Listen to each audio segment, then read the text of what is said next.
This is the Crooked Rivercast, a show we hope will share some insight into what is going on in Northeast Ohio.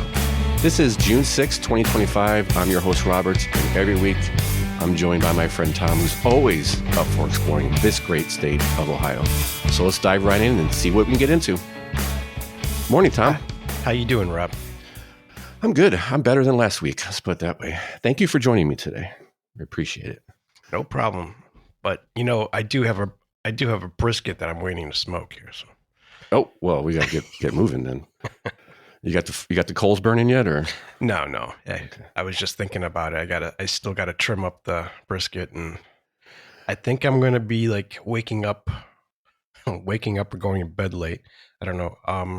I'll probably be starting that sucker around 3 a.m. and hopefully having it for dinner on Sunday. Oh, see, last 2 weekends I've got 3 massive butts in the freezer from last year, and I keep forgetting to take them out like Wednesday. So yeah, you got to take that out a few days early. Oh yeah, and I'm just like, man, I'm so horrible at this whole smoking thing. But I did those breasts, chicken breasts, a couple weeks ago, and I did about 20 of them, and they are 20 of them. Oh, you freeze them? Yeah, cool. Yeah, so we had them for dinner, and then it's cool if you put them individually on a cookie sheet and freeze them for like a couple hours, and you can put them in a bag and they don't stick together. It's right. Thing. Anyway, but yeah, I got to get on. We're running out of reserve pork butt in the freezer, so I got to start smoking more. We just used up our last ones, so yeah, I got one more I think in there. But no time for chit chat. Just time to thank our listeners for tuning in today, because they tune in. No, you don't do that anymore. But we appreciate your time, and let's get into it. I don't have a whole lot, like I said, not a lot of time for chit chat, but I do want to bring up one thing that I noticed this over the week. I watched for a short time while sitting at a traffic light, the city of Cleveland. I'm glad you're sitting down. The city of Cleveland removing a homeless encampment. What? Yes. I couldn't believe it myself. I mean, I'm sitting there at the traffic light going, give me a hell yeah. But first, I didn't even know what the heck was going on. There's all this traffic on the other. This was I-71, underneath I-71 at 150th Street. So right across the street from they call it the Airport Marriott. Right. And it's literally that exit right there. And I drive past there, a few times a month for work. And then there's a huge line of traffic on the other side of the street. I'm like, what? And they got a dump truck, they got cops, they got a big front end loader, and they just were scooping all the crap up and putting it right in the dumpster. Yeah, that's I was interesting. Like, times are a changing. Times are a changing. I have to take a look by because the place. I think it's Superior that I pass by every day. I see tents there. I gotta take a closer look, see if it's still there. Yeah, I'm not sure why. I mean, I could see why they made it a homeless camp, because it's kind of tucked away back there. But yeah, that was pretty. You know what? Is there an event coming in or anything? I don't know. They don't want people seeing that are coming out of town. Very possible, because that would be if you're coming into Cleveland and flying to Hopkins. It is the Airport Marriott. It's it's like 5 miles from the airport or something, 2 miles from the airport. Yeah, but it's a quick drive. Quick taxi ride. Yeah. Maybe there might be something coming in. I'm trying to think. I don't know, sporting events of some. I don't know, any tournaments or anything. I have no idea. Could be, or I mean. No, they haven't seen the light. I was going to give them a benefit. No way. So anyway, if you see stuff like that, you got any information on stories that you'd like us to cover, maybe stories we're not covering enough, or maybe some insight, please let us know.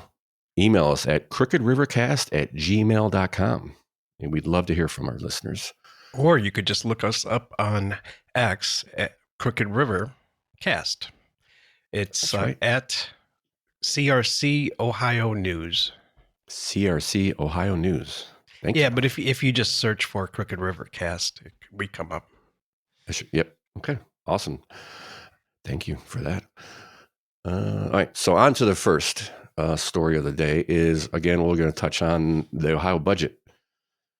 The budget has passed the House and is now on to the Senate.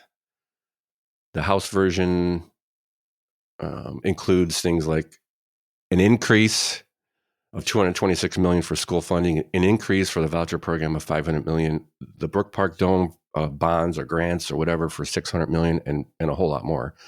And I know this is probably not we've talked about this a lot. It's not the most exciting thing to talk about, probably.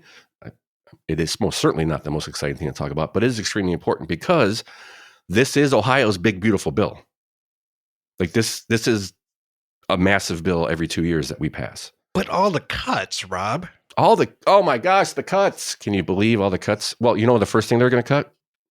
What's that? They're making it a flat tax in Ohio, income tax. Yeah, I kind of saw that. So we had a couple of things the Ohio Senate or how, excuse me, the Senate, excuse me, I'm trying to read we've talked about this. Yeah. It's not a flat tax like I originally imagined, but it's good. It's good. Right. So this is some of the changes the Senate is putting in. 2.75% flat tax. Right now there's two tiers. I think income tax, excuse me, and flat income tax. It is, I think now there's 2.75, and if you make above a certain amount, you go up to 3.25 or 3.5%. Mm-hmm. So this would put everybody on the same, a literal flat tax. Everybody's paying the same. I think anybody over $105,000 a year goes up to like 3.25 or 3.5. I forget. Yeah. So this would put everybody on the same page. And from all the reports I'm seeing, this is them working towards zero income tax in Ohio. You think so? That's what a lot of the politicians are saying that. Vivek is saying that. Excuse me. He's the leading candidate for governor. Right. A lot of the Republicans are saying, yes, we're working our way towards zero. Okay. Because the 3.5 it's gonna be stepped down over a couple of years, right? Yes. Yeah. Yes, that definitely will be. They so 600 flat tax 2.75. Also, the additional change is the Senate is in the Senate proposal. They are asking for $100 million more for school funding. And the interesting part about this is the News Channel 5's headline says the Senate is increasing school funding. And last week they were saying the House was cutting school funding. Right. But the increase is $100 million to the $26 million increase that's already in the House side. So, hello, News Channel 5. That is so $100 million for school funding. The other addition, or one of the other additions, is they want to raise the school district carryover that the House has at 30%. So, like we've talked in the past, what most people don't know is your local school district, the vast majority, every school district, as far as I can see, carries over some of their funds into the next fiscal year. Most, from what I can see, carry more than 30% or thereabouts. For example, when we first learned about this, I think the example was one of the examples was Parma City Schools, which is one of the worst, at least in Northern Ohio, and they carry over 28% or 26% of their budget every year. Right. Some way more than that. So the Senate wants to increase that from 30 to 50%, which, okay, it's up for debate. Let's debate it. So, so this means that if they have 30% of their budget, right, as it stands right now, what the House proposed is if they have 30% of their budget, they don't get any more, or that 30% gets knocked off from their allotment. Basically. Anything over 30%, they will take.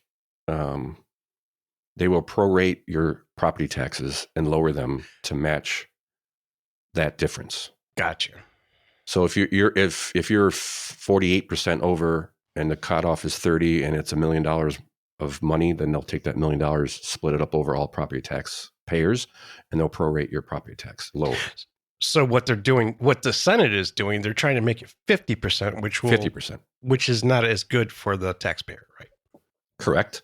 Yeah. And would also raise the question for me is how many school districts carry over more than half of the budget every year? How many? I don't know. I couldn't tell by the quick look I did. Yeah, they probably don't have those stats. I remember seeing 30%, but Right. I don't remember. Why? I mean, Yeah, yes, because if there's a lot of schools carrying half of their budget every year, right. I mean, yeah, we need to check that. Because I get, again, we talked about it, but I don't, they shouldn't have to spend every penny. But if you're carrying 38, 40, 45% of your budget over, and then you're asking for levies to increase because you don't have, you're claiming poor, no, no, that needs to be in check. Right. And just a reminder to all this, those are like the three major things that they pulled out of the bill that they want to change or add to. But just a Mm-hmm. reminder that was reminded in one of these articles is DeWine can line item veto anything in this budget. And Yeah, but if he does, it would probably get it would. overturned, probably. Yeah, it would probably get overturned because we have a majority. Yeah. What is it? A 60% majority. At least, yeah, you need 60% to get a veto over. Because between the House and the Senate versions, they've already cut $5 billion off of DeWine's version. Oh, So he wanted an okay. even bigger budget. Right. And one of the things that was also in one of the changes, I should say, in the Senate version is the Brook Park Dome, the Browns stadium. And they still want to give the Browns $600 million. They want to give them grants or whatnot, and then have it paid back by taxes and that kind of stuff. The change they have is the Senate would like to use the unclaimed funds in Ohio to borrow against, or to use that to give to the Browns, and then as they pay it back, they will put it back in this fund. So to me, this story really isn't much about the Browns dome. It's much about unclaimed funds in Ohio. I mean, so how much could they possibly be unclaimed funds in Ohio? Quite a bit. Yeah, I was going to say I have no clue, but there has to be a ton. So, Would you care to guess? Do I care to guess? Yeah. Would you? Let's say there's. Hell, I'll go on the high end. I'll say 2 billion. No, yes, you're close. You're warm. You're warm. I think the number was $3.5 billion of unclaimed funds in Ohio. Damn. So I immediately went to the unclaimed funds website, unclaimedfunds.ohio.gov, to see. And I don't have any, but my wife does. No kidding. What? Yes. From what? I mean, from what? So this could be from money waiting class action lawsuit that you got paid for. Oh, okay. It could be credits from your gas bill. I mean, it is a wide range of things, but it's all things that they can't, the company can't just take the money. When they're required to give money up and then they can't find the people, it goes into this fund. Right. So it could be a wide range of things. But over the year, from what I read was it's $3.5 billion. I think most of that has been there for more than 10 years. So, oh, no kidding. Yeah. Let's see. Yeah.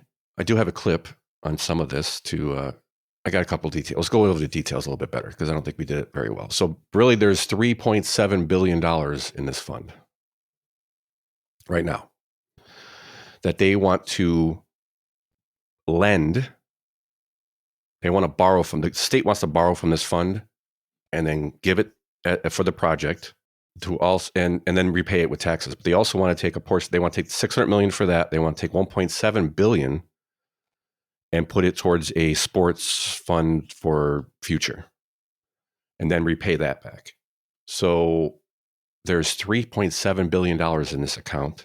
Most of it there, $2.5 billion is there for more than 10 years. And they're going to borrow from it. That's the biggest thing we have to, when we listen to this clip, they're borrowing this money and we'll pay it back because yearly out of $3.7 billion, they pass out $150 million on average. And they try to increase it every year. So the state of Ohio is still going to leave $1 billion or more sitting in the account. They're only giving out $150 million a year as people sign up, put their credentials in, and then they get paid. All right. So let's hear what they have to say about it. Tonight, the stadium battle continues. Today, it became official. Ohio senators are proposing a $600 million loan to help the Browns build a dome stadium in Brook Park. The money would come from the state's $3.7 billion in unclaimed funds. This move is causing concern from some county leaders and Northeast Ohio residents who say that money should be allocated elsewhere. Our Bryant McCrae now joins us live from downtown with the latest on this. Bryant, good evening. Well, yeah, good evening, Russ and Lena. This proposal coming less than a month before Governor Mike DeWine needs to sign the state budget. Meanwhile, Cuyahoga County Executive Chris Ronayne says this proposal will affect the wallets of Ohioans. This is indeed a sad day for the state of Ohio and for our residents of Cuyahoga County. At a news conference Tuesday, Cuyahoga County Executive Chris Ronayne expressing his disappointment with the Ohio Senate's latest proposal to fund a dome stadium in Brook Park. Your pocket is being picked to give $600 million to Haslam Sports Group for the sole purpose of their next version of Cleveland Browns Stadium. Ronayne says the money the Senate wants to touch would have a negative. Yeah, it's a loan. Yeah. They're not giving it to essentially they're helping the project be built.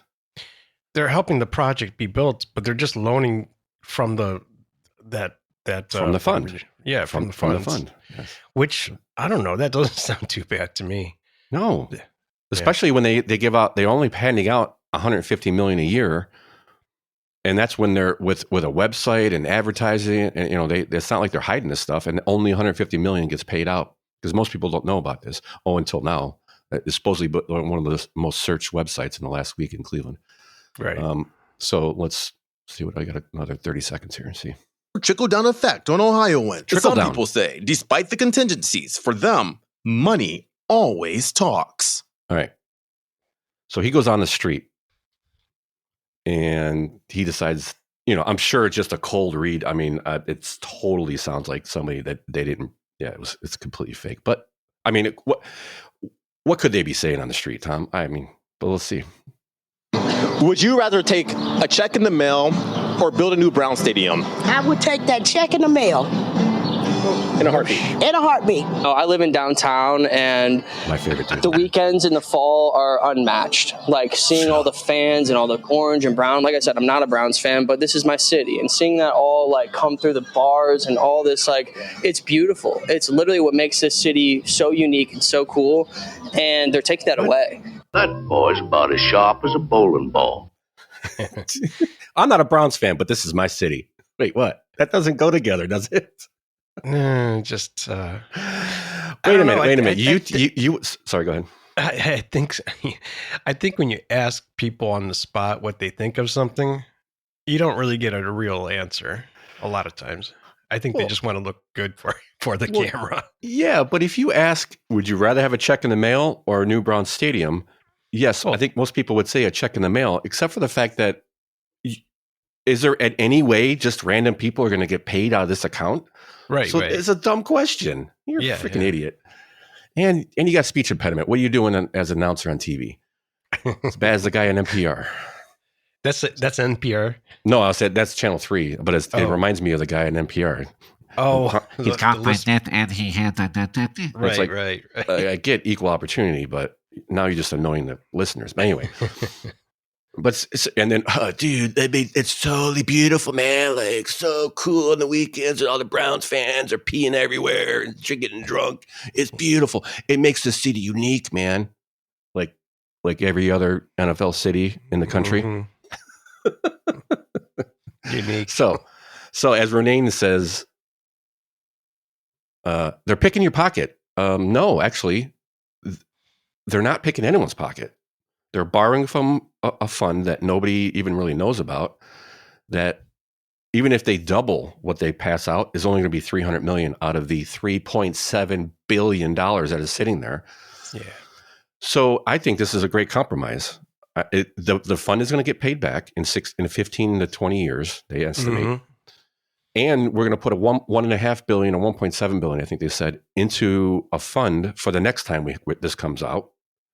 So, for example, Cincinnati is going to want a renovation. They've already been talking about it. They're starting to get proposals going to renovate their the Cincinnati Bengals stadium.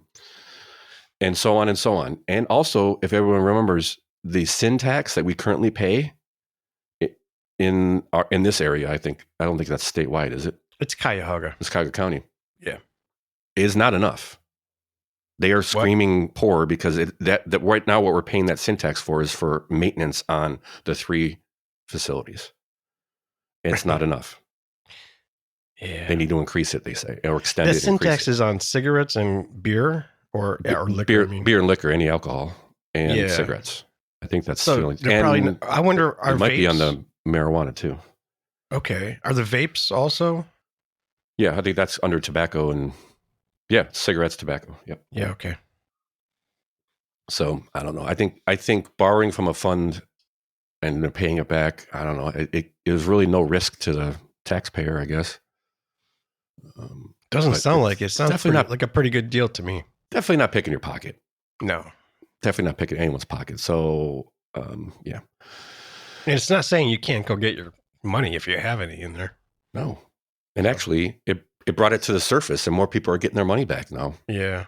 But they're not going to burn through $3.5 billion anytime soon. And it keeps getting. It's not like this is a static fund. It gets added to every year. Because again, if you were in a part of a class action lawsuit, I mean, even like stimulus checks will go into this fund because the government has to pay these out. What checks? Like a stimulus check could go into this account because it can't just go back. It has to be paid out. That's kind of what this fund is for like a lawsuit. Gotcha. The company has to pay it. It has to go somewhere. So I think it's for like old bank accounts too, like that old bank never claimed. Old bank account credits on utilities maybe that never got claimed, or it's all kinds of stuff. If you had a deposit, if you had to make a deposit and you never got your deposit back, you know, it's a wide range of things, or whatever you call that deposit when you I forget what they call that. Shoot. Security deposit or something security like that. deposits and stuff. Yep. Yep. So like I said, it continues to be added to every year. I don't see the downside to this, but if you do, email us crookedrivercast@gmail.com. All right. Next story, kind of in the same, well, it's Texas. The reformpropertytax.com. Reform Property Tax. This is seniors. There was Seniors for Property Tax Reform, and they've changed and kind of banded together with a couple other groups to create this reformpropertytax.com. And what they are proposing is right now is their petition. I think we touched on this a couple of shows ago. There's a petition going around now currently. Yeah, to put this on the ballot. Signatures. Yep, to put this on the ballot. So I want to go over kind of what they're doing, what they propose, and then kind of shout out their website, and maybe there's a bunch of dates where they'll have signing places you can sign the petition. And they're looking for 600,000 signatures because they need 413. Yeah, you just sign up with your email and they'll send you information. It looks like. Yep. So let's check. So on the face of this movement seems to be her name is Beth Blackmar. Mm-hmm. And I caught her being interviewed on I think it's a Ohio-based YouTube channel called Housing Nerd.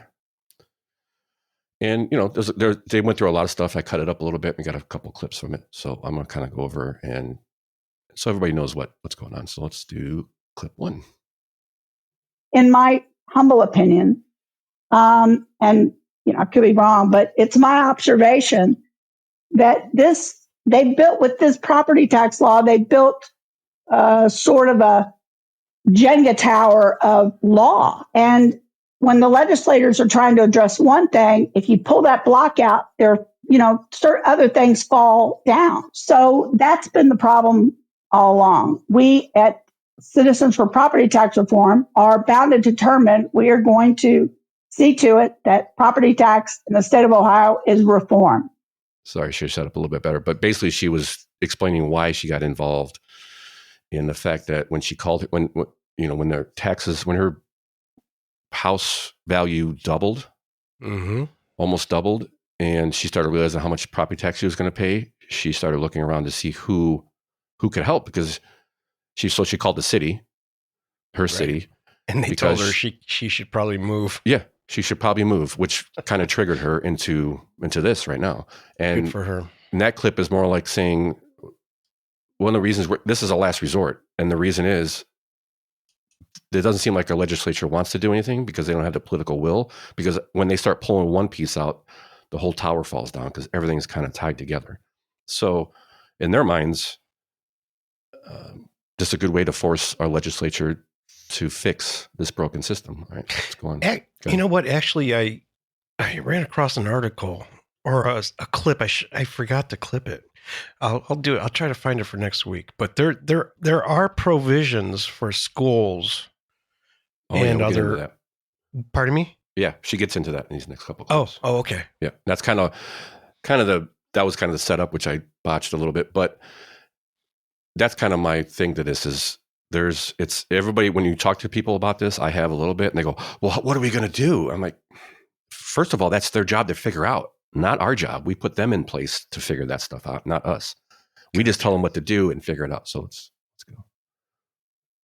Now, meanwhile, while we were organizing and getting ourselves out there and talking to legislators, a committee formed from a couple other groups, small groups, and they're called the Committee to Eliminate Ohio Property Taxes. And they are the ones that decided to put forward and did all the work, all the footwork to put together this ballot initiative. Okay. And Citizens for Property Tax Reform is backing the ballot initiative. Okay. So that's how we got to this point. Because this is an action of last resort, right? I mean, we have not been able to really get much accomplished. The legislators have tried.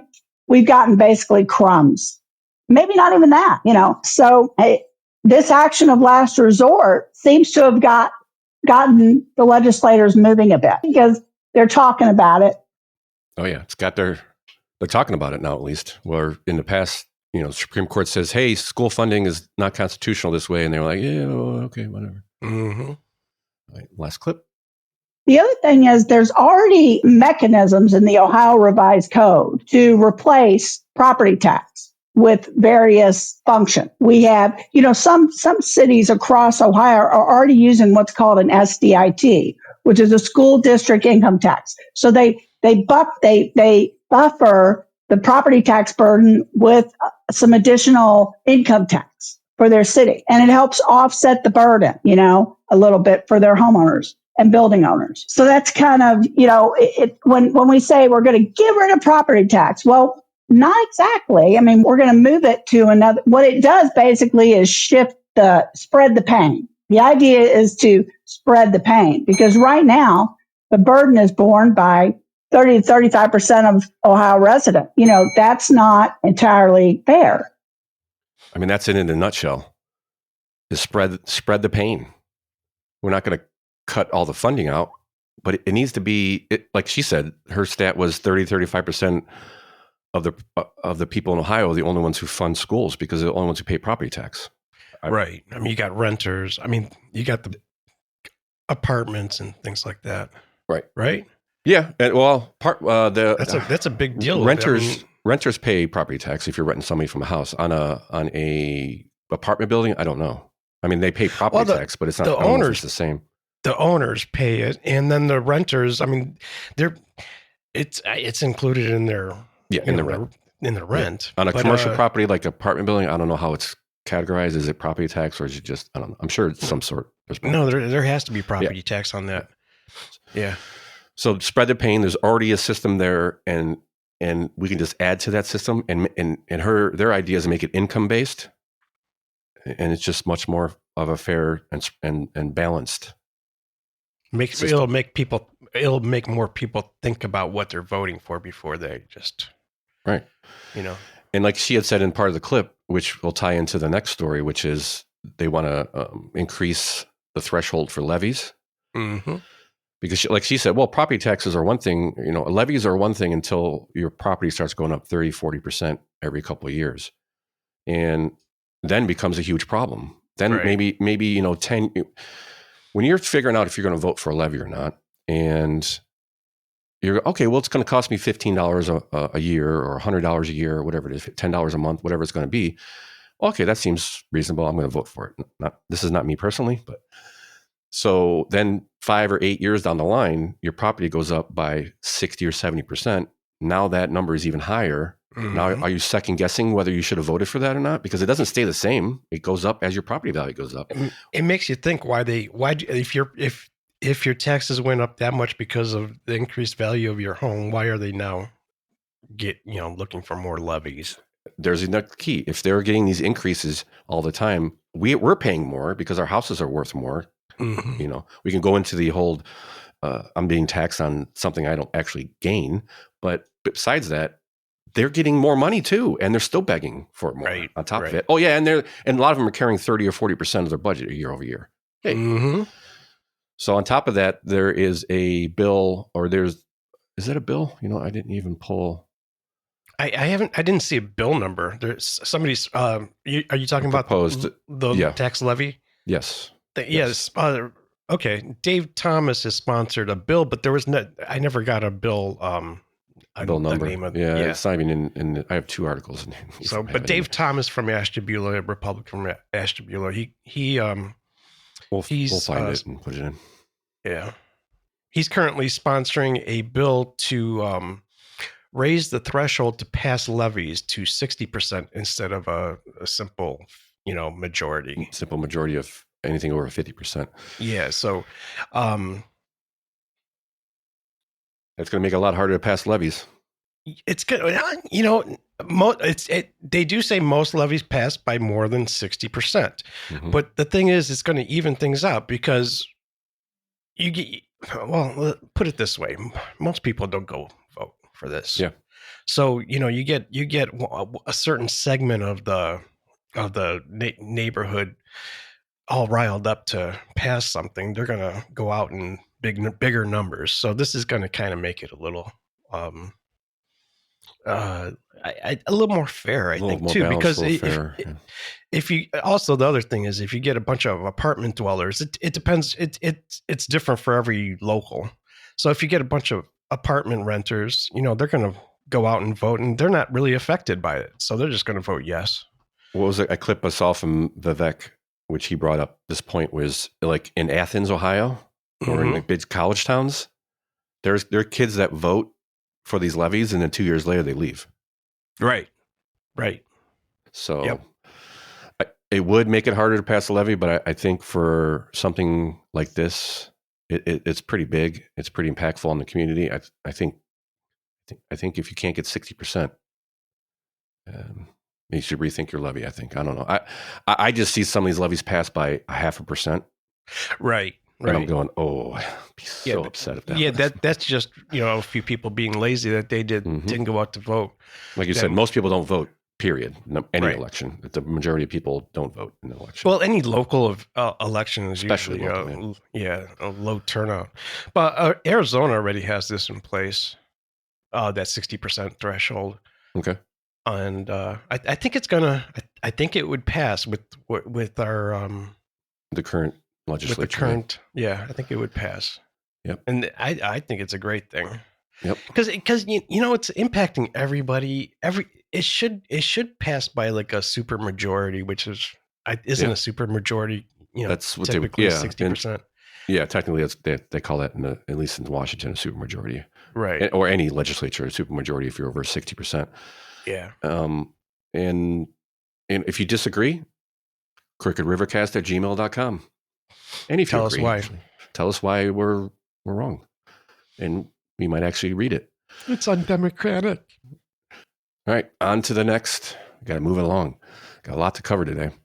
On to the next, which we touched on last week, but we didn't have time because of all the mounting stories. But it's what is going on in Cleveland Heights, Tom? What the heck is going on in Cleveland Heights? Drama. It's a soap opera. Holy cow! Let's run through the timeline real quick for the listeners. So, I there's so much here. I literally put these into Grok and help me bullet point this stuff because it's weird. So I think this kind of all started back in 2024, December of 24. Not back. It's only 6 months ago. Back in 2024, apparently the mayor's wife, Natalie McDaniel. She looks like a bulldog, by the way. The picture they have in the story on the clip art for the thing of the story, it looks just like that chick from Terminator. You think so? From the shot that I have in my notes thing, from the thumbnail, it looks, she kind of reminds me of that. Has a kind of a feathery hair, it's the glasses that really do it. Okay, I see what you're saying, but I saw that picture. I'm like, man, she just looks like a nasty bulldog. Oh yeah. Like one, one that'll just sit there and stare at you while they take a dump on your bed. So, okay. So the controversy. I didn't know we were going there, but okay. The controversy. December 6th, 2024. An incident at City Hall where she allegedly screamed profanities at staff and a police officer. That's kind of, I think, where this. Can you say that again? She what? She screamed profanities at the staff and police officers. Okay. All right. So, okay. Well, there's a police officer. What does a police officer have usually on him? A body camera. Yeah. Weirdly enough, the city refuses to release the body cam footage, citing it as personal, not a public record. They didn't complain, right? Who's they? The police. I don't know if they complained. All I see is the city refused to release, and it's prompting criticism from First Amendment attorney. Okay.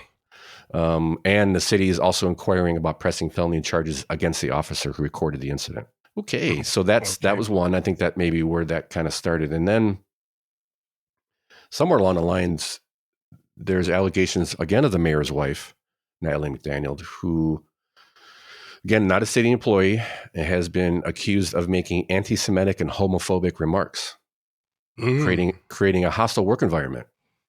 A lawsuit filed by former mayoral assistant Patrick alleged Costigan, thank you. Yeah. McDaniels acted as a supervisor and made derogatory statements supported by text message screenshots. A civil rights complaint was also filed by the Ohio Civil Rights Commission. Serene has denied these allegations, calling them false in a 15-minute social media video. Blah, blah, I think the mayor's name is Khalil Seren. Khalil Seren. All right. So let's add on to that. Most recently, Seren's credibility has been in question because they've got him on video using the city law department key card to get into the law offices after hours, which is interesting in itself, considering there's lawsuits not being filed and all this other stuff. But also, he probably fueled this a little bit by stating at one point he doesn't have access to the law department. But they've got him on video twice going in the law department after hours. Okay, now there is a petition for recall and non-confidence vote. They got 1,200, a group of residents led by former council member Josie Moore, gathered 1,200 signatures to initiate the recall petition, citing issues like high staff turnover, budget process failures, and his response to allegations against his wife. Mm-hmm. It passed a 6-1 vote. That's where we stand today. He is going, despite the scandal and everything, he's pushing forward on his reelection campaign, and the election is in 2025, which is just a very important piece of information because it's all politics, and it's the Democrats eating their own. Kind of, yeah. Kind of. It is not. I don't think it's a coincidence that it's an election year and this is going on. The problem I have with this story is, the coverage. Because Seren has said Costigan had threatened a lawsuit unless provided with a job reference and $300,000, and Seren rejected it. The police officer did? Pardon me? The police officer did this? Costigan, the one that said. Oh yes, I got you. Okay. So the name of the Costigan is Patrick. Mm-hmm. But it's a she. So she, Costigan, also complained that he exposed her for being trans, and that should be up to her. Oh, he misidentified her. Well, no, he exposed that she's trans. But I've seen a picture of her. She's not fooling anybody. Okay. She's not fooling anybody. Yeah, he didn't expose I haven't heard her voice. And I'm I would I don't have it, whatever. If an adult wants to transition or whatever, they can do whatever they want. But this is a person that has been a troublemaker for the last 15 years. She was on Obama's in 2008 campaign. And then she went to Utah. And in Utah, she was an assistant or a campaign manager for a couple of mayor runs in Salt Lake City. And she was, let's say she was really pushing the trans children. Yeah. She was pushing the whole trans children not being able to get medical, the right medical healthcare treatments and stuff. Yeah, healthcare. Calling it healthcare, and I feel this person is an evil person. Somehow cutting off tits and dicks is healthcare, but okay. Yeah, and taking the drugs and it's castration. It's chemical castration. Anyways, there was only one article I found. I found out that this was a trans person before I found this article, but not a single news outlet mentioned that Patrick is actually, a trans man. And is that important to the story? Yeah. Yeah, I think so, because she's the one that's allegations suing. Of anti-Semitic and homophobic remarks. Yeah, So yes. and she's a Catholic that is a Jewish ethnicity. Wait, So, what? Ethnically, she's Jewish, but she was raised Catholic. Patrick? And from Catholic. I mean, no, who's Catholic? Oh, Patrick. Oh, okay. But they never mention. They just say that they're Jewish, but it's just Jewish ethnicity. So they're not like whatever practicing or whatever. Yeah. She was raised Catholic, and I have a feeling her family disowned her and stuff from backstories that I read on this person. That's the other thing. She said she exposed that Seren exposed her for being trans man, but there's articles dating back to about 2015 or 16. She also worked for Hillary, and I think back to like 2018 in Utah that she says she's trans. Right. I'm confused because this is what happens when you do this. So it's Patrick Costigan. Patrick Costigan is a trans woman. Man. So it's actually biologically a woman. Yes. Right. Trans man. But so on her driver's man. license and on her birth certificate, I don't know how she did it. I didn't know you could, but she changed her gender or her. I didn't even think identified. Yeah, she changed her identity. Yeah. Okay. So this Patrick is this has all kinds of fun stuff in it. Yeah. So this is a person I think that just started the trouble, and I think it's just my gut feeling is I think she was trying to extort money from Seren, and she probably got pissed off for whatever reason.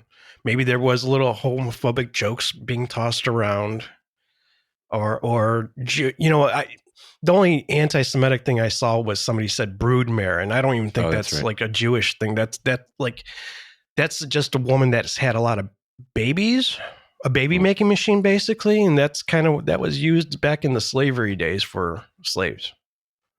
Broodmare, and there was a thing for guys too, but although it doesn't answer the question why the mayor who says he doesn't have access to the law offices has access to the law offices as it's going there tonight. Yeah, no, there's all kinds of. That's kind of what pulled me into this whole thing was like everything else was like, and then the mayor's sneaking into the, basically sneaking into the law. What made me look at Patrick Costigan was, I never saw anything that was that anti-Semitic or, homophobic. I didn't see anything. I just saw claims of nothing. And so I was like, well, who's suing? And it's basically, I think, somebody that's over the last 20 years has just been a played victim, because any interview I read from her, she was just a whiny little bitch, not a man. I'm going to go on a limb here and say there is both sides are there's something going on here, because if it was that simple that Natalie did not offend anything or say anything offensive, why wouldn't they release the video? Right. So there's something, I get what you're saying. Yeah, she looks like an activist. Definitely. She, whatever. Yeah. I'll call her he. I don't care. Yeah, I just wanted to make sure that, I think that should have been reported.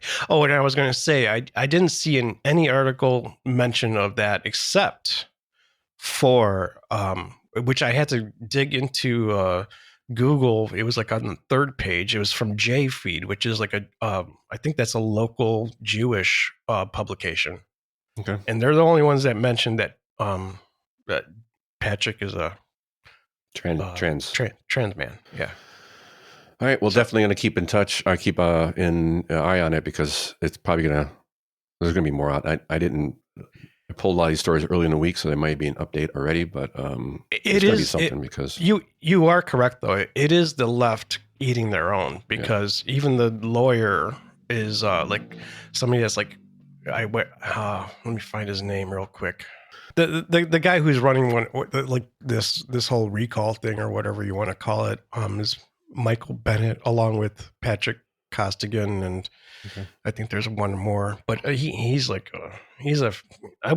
know if he's a far leftist, but if you go on his face page, it's everything is TDS. Everything is so anti-Trump. So he's like a douchey guy too. But it's the left eating their team own politics. Yeah. And Khalil is pretty leftist also. Mm-hmm. Yeah. So it's city of Cleveland Heights, so it's kind of hard. That's just the demographic there. Yeah, it's a city with rainbow crosswalks. So yes. On the next city crisis, it sounds like all we have to do is go right next door to East Cleveland, who we'll touch really quick on this, because apparently the former mayor, Brandon King, was convicted of corruption charges May 29th of 2025.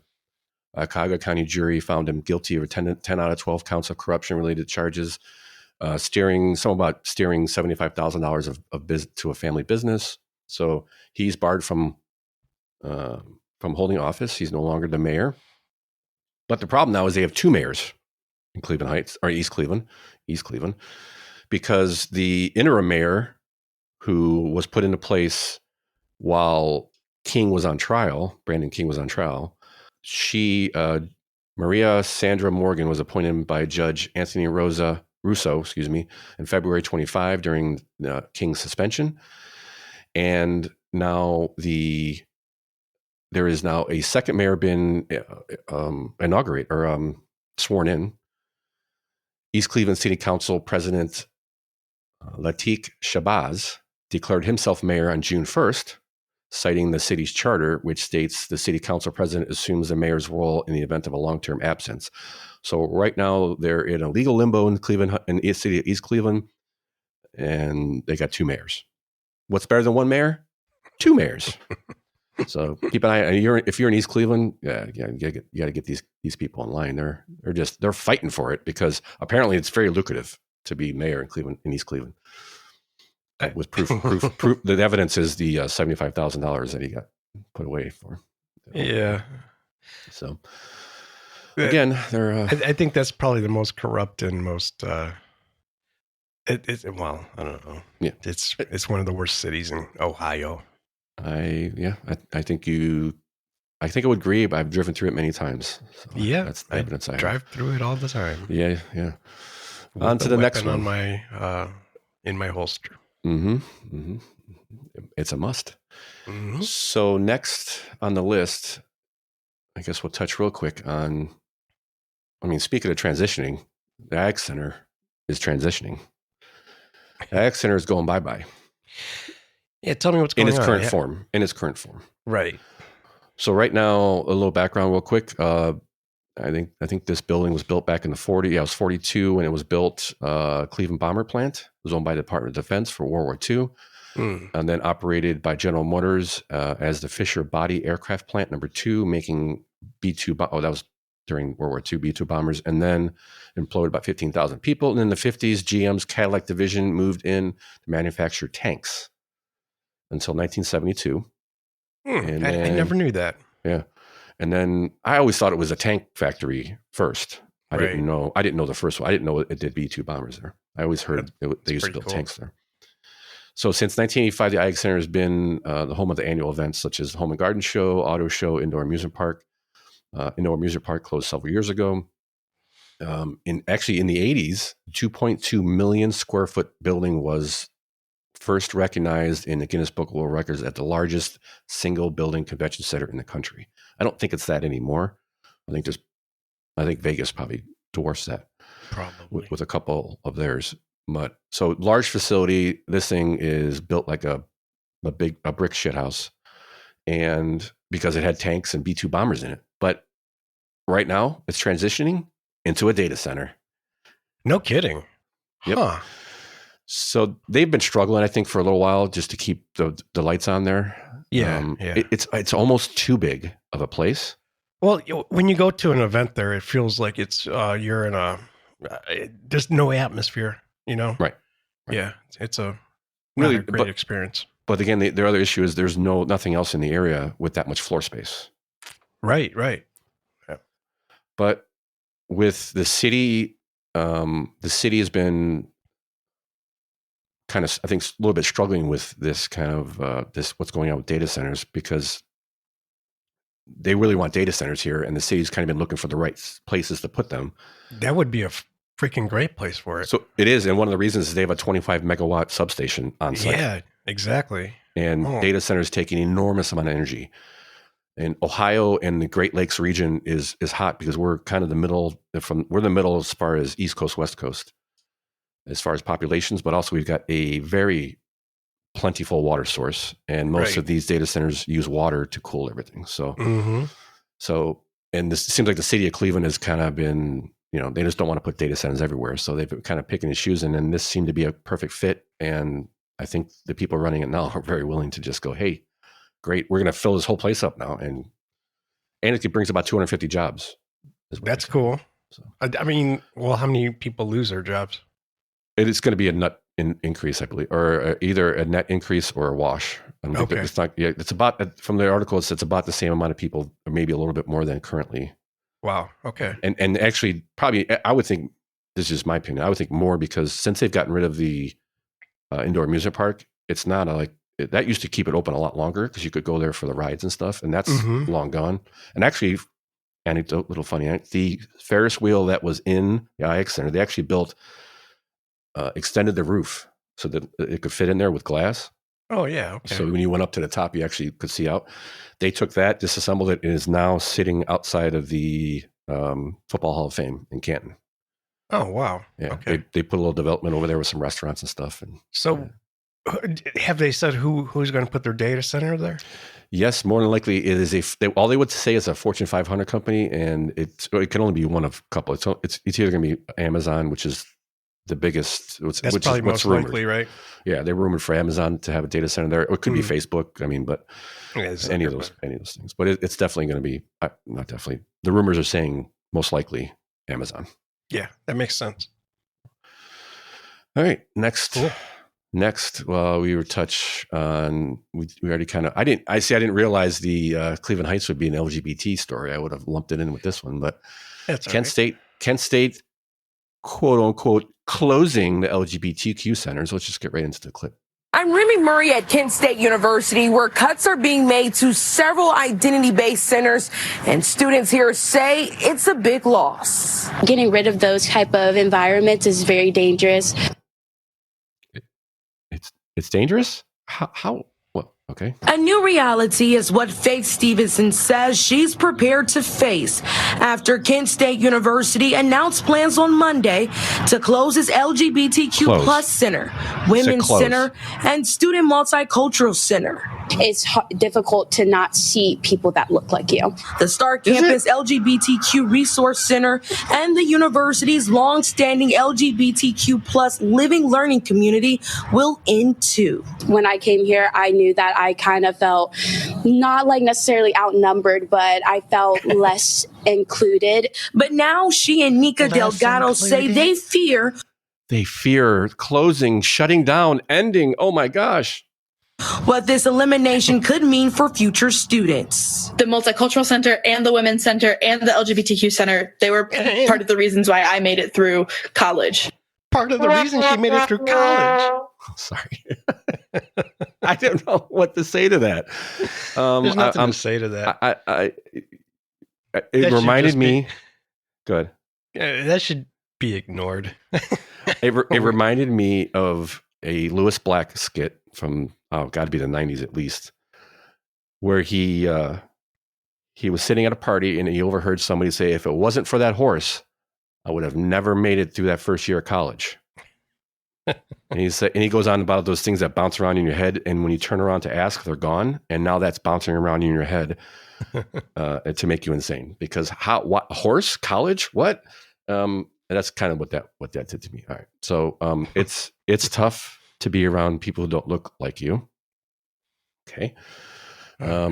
That's the only reason she made it through college, was because of these centers. And they're closing, ending, boom, boom, doom. Okay. She just admitted she's a weak person. Yeah, that's snowflake is all I kept thinking. Yeah. I'm so sorry. You know what? Thank you very much, because my children will be your boss. Next clip. We reached out to KSU and they have yet to get back to Closing us. member. But from this letter, we learned the Division of Student Life will enhance support to meet students' needs, and that these spaces will continue to be available for all students with guidelines being developed. No, means I'm the home of the Center for Sexual and Relationship Violence Support Services will remain. To not have a place where you know you can go on campus, it's not something I've ever had to experience. Oh my gosh. All right. So here's my thought. Okay. If college is so bad, Tom, if it's so hard for you to be at college where you need to have all these houses, groups, various centers where you need to go because you need to be around people just like you. If college is so bad, why the hell do we keep sending our kids there?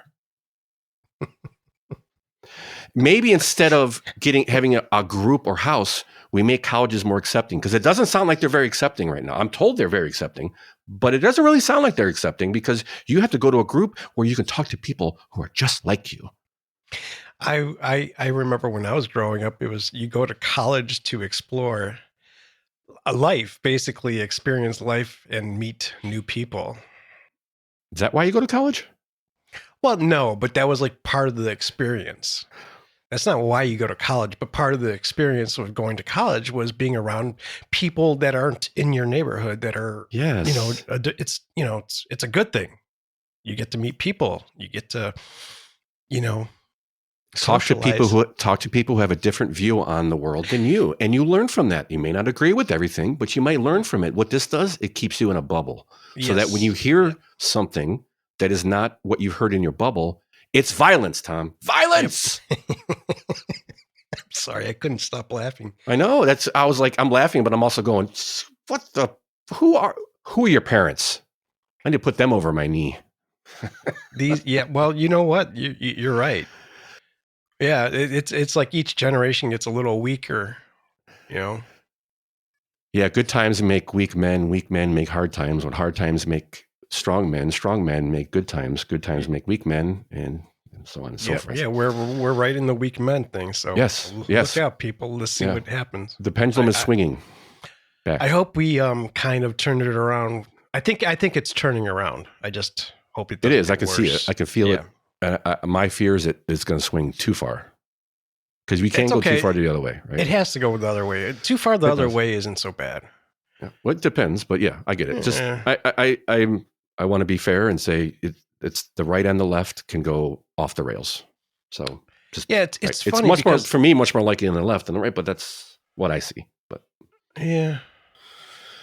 it's so just funny because like I feel like as a Gen Xer, like we had a pretty good idea of racism and equality between people, and how it went so far left, I don't know, because like I thought we were pretty like, hey, don't judge a person by their skin color, judge a person by their the whole the content of their character, right? So like Obama. So how did our generation screw up the next generation? Obama. The Obama administration. No, I can just blame him, but it feel like it took a turn there. But anyhow, well, I just think it became exposed. I'm not gonna. It seemed that's like where the colleges kind of took it to another level. It felt like it. Yeah. Right. Okay. So the bottom line of this story is nothing's closing. They're just removing this discrimination. Right. So a story about nothing because it's Pride Month. All right. Speaking of discrimination, the United States Supreme Court, in a unanimous decision, which is very important to point out, a unanimous decision by a court that is extremely split. Ohio woman had sued claiming that she was discriminated against at work because she's straight. And the Supreme Court overturned the Sixth Circuit Court of Appeals, who had sided with the employer, which is the Ohio Department of Youth Services. That's the employer. That's where she worked. So, I mean, not much to the story, but they overturned it. She claimed that she missed a promotion because she's straight, and then did they fire her or something? Do you know? No. What happened was she was declined a promotion because she was straight, and then she got demoted because she was straight. That's what she's claiming. Now, this doesn't change her case at all. It just lets it continue because, by the way, both her promotion that she thought she deserved was, a gay person took it, and when she got demoted, a gay person took her position. So she's claiming she got demoted and didn't get the promotion because she's straight. And a court said she didn't have enough evidence to continue on. A lower court. They took it to the Supreme Court, and they unanimously said that she needed. That a straight person doesn't need more evidence than a gay person to continue with their case. That's very important point. Yeah. But so even Congress left no room for courts to impose special requirements on the majority group, straight people being the majority group. Mm-hmm. And that was written by, Justice Ketanji Brown Jackson, the one that couldn't define what a woman is. But so it was unanimous. I mean, this wasn't even. Yeah, you don't see very many of those anymore. Unanimous decisions coming out of SCOTUS. So I think there's more than you think. I think that we just don't hear about them.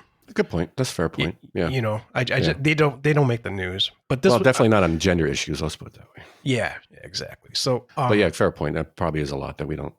And this goes back to the Civil Rights Act of '64, which I think should be abolished. But yeah. Well. So it just goes back to that, and something happened in '81, which made it. Let me see. Define comments. It was common sense to suggest the promotion of employee justifies interference of prejudice against a white coworker in our present society. That was said so some courts were going by this 1981 decision, and other courts were going by the Civil Rights Act. So they kind of, Supreme Court, fixed it basically. All right. So good on her. I guess she can continue on and we'll see what happens down the line. See if she gets any resolution from that or any compensation, or find out what happens. Probably on a related issue, I think, maybe. You had this story from last week for the small farm that is taking grants from or money from federal funds that are being cut. Boy, we've passed this story up a couple of times, and I've told you I don't know how to go about this. So there, I saw there was a USDA assistance initiative ending. So Biden had a thing where the USDA would send out notifications to local food banks, and then they sent out they shared the notice with more than 150 farms. So they got funds to buy from local farms, right? For the food bank. This was expanded during 2021 under their COVID plan. Right. Oh, was it? Okay. Yeah. Yep. So and so you can expect it to be cut eventually because COVID is no longer. Yeah, but here's the thing: how they were choosing the farms. So they were choosing farms, and they chose this one farm, Oaks and Sprouts, because of the young, diverse owners. So this young couple, diverse couple, got inherited a farm. It sounds like from their the man inherited a farm from his aunt. Mm-hmm. And they chose them basically because they were diverse. And let me play a little clip here. Equity and justice are really important to us. We partner with Ohio Can, that our food goes to people in need through that program. And that really matters to us, that people are getting access to good food and having the dignity as well. We also ensure that all of our employees are paid a livable wage.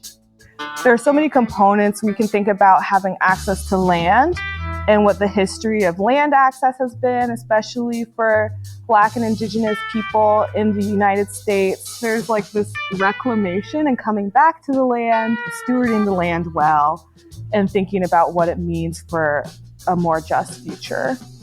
So that's a clip from the farm that was getting funds from the USDA, and I would say they had a contract for about $25,000. They have a small market garden that $25,000 contract is huge. So basically, I believe this farm was on welfare, right? You know, I just thought it was really, because I wonder what the other farms around them, like, I feel like they took over a farm. It sounds like they brought it back to life. And the only reason this farm is actually around is because of this. So you had a farm on welfare. That's what it seemed like to me. That's what I see. And when I dig a little bit into the story, they're not, this program is not buying $25,000 worth of food from them. They are just giving them $25,000 worth of food, and what happens. There's no guarantee on how much they're going to get for this $25,000. Yeah, and the thing that really bothered me was because a couple of years ago, my wife and I we still are looking to buy some property, and one of my retirement goals was to actually have a little market garden, and I kind of looked into what it costs and what it takes to run one, and it's a you do it because you're passionate about it. It's something you're going to make a lot of money from. It's razor thin margins, basically. Right. So yeah. I feel like this Tony Oberle, which is one of the owners of this, which is the other half of the owners, they're the diverse couple, and she's highly educated. You could tell she doesn't work on the farm. She's an activist. She won in 2025. She received the Janet Smith Emerging Activist Scholar Award, and then she's a professional then. Yes, she's a professional activist. Basically, that's what she is. Yeah. Mm-hmm. And I just I don't want to get. I don't want to sit on the story too much, but it just made me sick to my stomach. You know. Again, cut until it hurts. I'm sorry, but if you're trying to feed the less fortunate or the underrepresented or whatever you want to call them, this is not the best way. This is not the most efficient way. So that's kind of where I don't care. You could be an activist farm all you want. Do whatever you want until you start taking federal or state or local funds. And then I've got a problem with it. I'd respect them. Like here's the way I would do it if I was a farmer or a market garden type of gardener. I would have my business that supplied restaurants, that did farmers markets, that had a subscription type of delivery service to locals that want our fresh produce. And as soon as that was profitable, then I would look for something like the food bank, and that'd be like, well, now I can expand. I wouldn't like if I lost that, I would be like, well, okay, I did that plot of land that I'm growing vegetables for the food bank, I could close that down, Yeah, it's business 101. Yeah. Right? You can only go as far, and if you need government subsidies, then you're not a business. Yeah, exactly. That's what made me sick to my stomach. And I hate calling out farms because it is hard work. But when I saw this guy on that video, one of the owners, he's not touching a shovel. No, he's not. He's about as useful as a shirt with back pockets. So, and then this just goes to, when they're pulling on your heartstrings, question with boldness, because you're definitely going to find something. Continue on the DEI kind of campaign here. I just pulled this morning, so we'll just touch on it a little bit. But it sounds like the Cuyahoga County Board of Executives is standing firm on their DEI policies. They are not going to remove the DEI policies. Besides that, their whole Pride Month campaign for June is like full scale, man. It's like on every social media thing, everything's a rainbow. I'm calling BS. I'm calling virtue signaling, and here's why.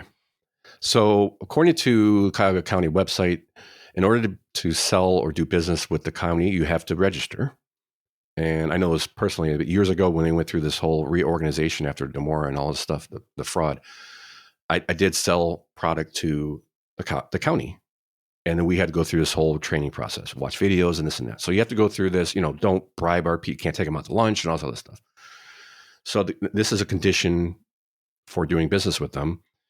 So right now with the city, if you're bidding on a project, when the county has solicited bids and is determining the lowest price or the lowest evaluated price is submitted by a non-inclusive business. So this goes to part of the ordinance, which is the Cuyahoga County Business Economic Inclusion Program. So in order for you to pass this part of it, or you have to show them all kinds of stuff, that you've dealt with minority businesses, you're owned by a minority or a woman, so on and so forth. And then if you're a contractor trying to do work there and you bid them, and if they got a bunch of bids by non-conforming, non-business inclusive program people, if the bid for the inclusive business is within 2% of the non-inclusive business, meaning the non-inclusive business is lower by 2% than the inclusive business gets to rebid it to try to match. That seems a tad bit unfair, but okay. So the city of Cuyahoga, or the Cuyahoga County, said, nope, we're standing firm. We're not going to bow down to the Trump administration, blah, blah, blah. Or are they? Because before all this language about soliciting bids and all this other stuff, it says this was approved on April 26th of 2016, approved the county business economic inclusion division. All this is in place unless otherwise prohibited by state, federal, or local law. Virtue signaling. They're saying they're going to stand by their DEI policies, but it's in the ordinance that this is all good unless it's prohibited by the state or federal or local law. No kidding. That's hilarious. They're just virtue signaling. Wow. I wonder if because it seemed like this year they kind of like, if you've noticed, most businesses aren't pushing Pride Month or anything like that. Or if they are, they're not pushing it. They might have a little bit here and there, but Not like they did in the past, but man, Cuyahoga. In the past, last year, I saw somebody sent a meme around. I saw where it was all the logos of all the companies this time last year and this time this year, and they didn't change them this year. What? There's like Apple didn't, like last year. Apple computers switched it to a rainbow apple. This year it's a black apple. Right. So tons of corporations have just backed off the whole Pride Month thing. But it looked like Cleveland has doubled down on it. And I'm wondering if they did that to kind of deflect from this DEI stuff. Good point. I don't know. I'm just kind of rambling here, but it's so I don't know. I kind of pulled this because I went, are we gonna have a showdown with the Cuyahoga County and Washington? But I don't think we will. I think these are gonna quietly go away because it's in the ordinance that they can't do this. They can do this unless it's prohibited by state, local, federal law. So right now it's gonna soon to be prohibited by state and federal law. So cool. Next, quickly we'll touch on job cuts coming to NASA. Sounds like, proposed budget cuts to NASA. So NASA Glenn Research Center and the Neil Armstrong Test Facility in Sandusky are calling for cutting about 554 jobs over the next year. They're getting about a 38% cut from their budget, and it's for civil servants, meaning federal employees. So they got about 1,400 civil servants, and it's going to go down to about 837. Glenn Aeronautics program would be cut just about in half from 399 to 192. So, but this is proposed, and I don't think it's going to happen, to tell you the truth. And the other thing they're not telling you, I had a clip, but it's like 5 minutes long. I don't want to get into it. But they're making it sound like engineers are getting cut and scientists are getting cut. But I highly doubt it, because a lot of those are contractors. I have friends there. So a lot of them are contracted. They're not actual civil servants. So you're not going to lose those. And you're probably not going to lose hardly any engineers. Maybe they'll try to buy out some that are near retirement. Maybe. I doubt it, though, because you kind of want those engineers if they're good. Right. They got the experience. So I think it's going to be a lot of janitors, and if they even do any cuts, it's going to be like kind of it's proposed. Yeah. It's proposed. And they proposed. This is proposed every administration over the years. I kind of remember this, and I don't remember there ever really being any significant cuts. I do see a pattern with a lot of these. And I think it ties in with the art of the deal. Maybe I didn't read. I've read a little bit of it, but it's negotiation tactics. Yeah, could be. You start with 38%, you end up getting 14. Yeah, because you start at 14, you're going to get 2. So right. Proposed cuts, and what we've been seeing happening, if there is any cuts, they're usually curtailed because hey, we're going to cut 40%. Justify your existence, and then maybe I had a chance to get a civil servant job there. It was about 15 or almost 20 years ago, and it was a machining job. And so there are a lot of people there that are probably they're not engineers. They're they like the job that I was asked to apply for was a machining job, but it was just for test stuff. I was told it was going to be like a cakewalk job. You're just there when they need you, basically. So there's probably a lot of jobs there like that. Just people hanging around waiting to do something. Yeah, and I also question like which that job, like they could have got a civil servant type of employee in there that was a machinist. Instead of having the machinist, what they do is farm it out to a private business. Sub it out. Yeah. Yeah.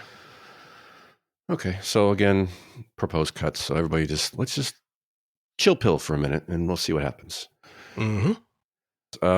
Just a quick touch. Browns announced developing big development project in Berea. So I was kind of wondering what they're going to do Berea with the dome going up. or proposed dome going up. But they got this District 46 projects, $200 million mixed use neighborhood in the area adjacent to the team's headquarters training facility. A 16-acre lot that they're going to have community fields for multiple sports for youth and high schools and adult participation. They're going to have a hotel there, tribute portfolio hotels by Marriott, featuring a range of amenities, bar, restaurants. They're going to have sports medical facility operations are operated by University Health Systems. Market rate apartments, they're calling them. A field house for community use, parking garage, and a total of 30,000 square foot of retail shops. Wow. For a new pedestrian friendly. So basically what they're trying to take advantage of is, people come and see the Browns training camp. Yep. They want to take that, but also Football Hall of Fame does this a little bit, and they've done it since I think their inception, but they have, there's a school right next to the Football Hall of Fame. Mm-hmm. Frank Marshall, one of those, I can't remember what it's. No, that's in Cleveland. But anyway, there's a school right next to it, and they have a large football field that Football Hall of Fame maintains and everything as part of the deal. So this is kind of similar to that. They're going to have these fields for all the local communities to use, and it sounds like it's pretty cool. Yeah, that's awesome. So they expect to have that done in a couple of years. That's a 2-year project or so. So cool. Keep an eye out. Quickly, we'll touch electric bills are going up. We've all known, we talked about it a little bit before in the past. It's not really about the electric bills going up, but more about what you can do about the electric bills going up. And so, for example, they're saying AEP of Ohio is going to have a 36% increase. AES of Ohio is going to have a 10%. Ohio Edison 26%, Illuminating Company 27%, so on and so forth. But really, the crux of this story is check out the Apples to Apples website that you can compare all the rates around that you can buy into. It is energychoice.ohio.gov. We'll put that in the show notes. And then you can go in and try to find the best solution for you and save some money because they are going up. One of the reasons is we have a looming energy shortage. So there is a lack of energy. So they're increasing the rates. And to compete with data centers. So again, keep an eye out for that. And if you're up for, I don't know if some of them are on contract, some of them aren't. So just check out energychoice.ohio.gov. Help you out with a little cheaper energy bills. And on that, a little cheaper something or other, the Ohio State tax holiday was announced. Yeah. Save up your money for some things you're buying that are under $500. It doesn't include watercraft, motor vehicles, alcohol, tobacco, vapor products, or anything that contains marijuana. It's from Friday, August 1st to 11:59 p.m. on Thursday, August 14th. So you got about 2 weeks to make purchases without sales tax, and that includes online purchases too. Under $500, you said? $500 or less, yeah. Or less, okay. Yeah, goods that are $500 or less, and then it goes into the watercraft, motor vehicles, and alcoholic. I remember last year I stocked up on ammo and if hold off, man. If there's if there's things you can hold off on, wait till then. Save some money. Absolutely. 8% is 8%, man. Hell yeah. Next, wrapping up. Up to $500 on a single purchase, by the way. Single purchase. So, if you got an item that's more than $500, it's not going to help you. But, fill up your shopping cart to $500 on Amazon and... If you're buying a bunch of stuff, break it up. Yeah. Because you'll break it up. You get an 8% break. All right, finally, we'll wrap up with good stuff of the day. You want to touch on this country music thing, or? Sure. Just a quick shout out to a band called Country Honk. I got a little clip here. I'll play it. Yes. You saw me or I saw you. Whoops. Sorry.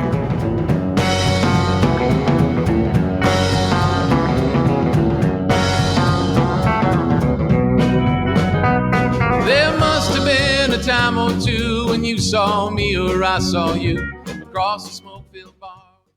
A good sounding country band in Cleveland. You don't get that too often.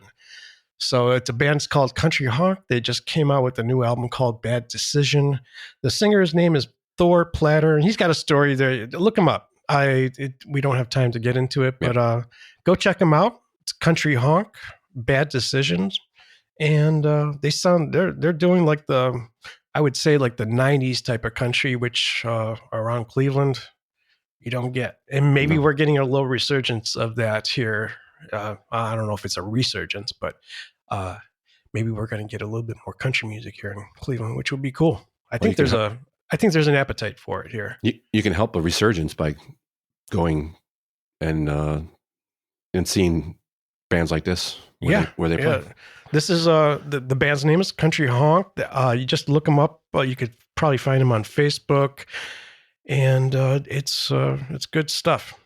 Guy's talented. He actually took music full time when he got laid off from his job in 2020 from COVID because of COVID. So he said, that's a great story. Yeah. Yeah. So he just said, take a bad, make it a good. The problem with, just a quick thing, we've never had a lot of country bands here. Maybe in the 90s we did when I started, but it's hard to find a good